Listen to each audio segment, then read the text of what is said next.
features of our new whiteboard is the Infinite Canvas.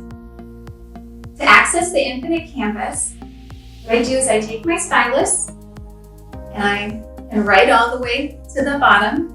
From there, I just take my finger and drag all the way up and down. Again, this is the Infinite Canvas.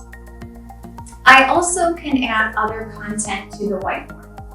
If I touch on the three dots in the bottom left-hand corner, you'll see that I can add an image, text, sticky note. I can search for an image as well as search the web. I'm going to show you an example of how you can add an image to the whiteboard. I'm going to start by selecting image. And you'll see here that I have a lot of images that are stored on the panel that I can add. However, I am going to add an image from my cloud storage. So I'm going to touch on the three lines at the top left. Then I'll select File Commander. And I have already logged into my cloud storage, so I'm just going to go right to finding my image. Here you can see that I have added an image into the whiteboard.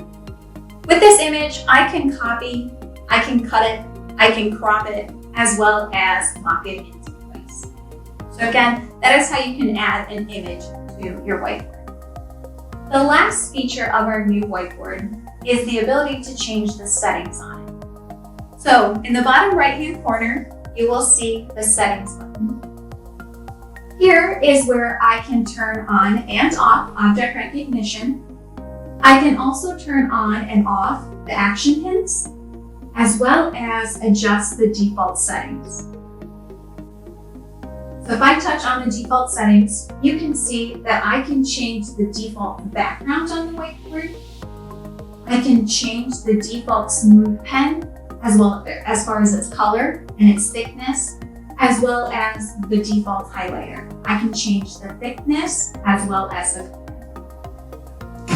Those are some of the new features of our whiteboard.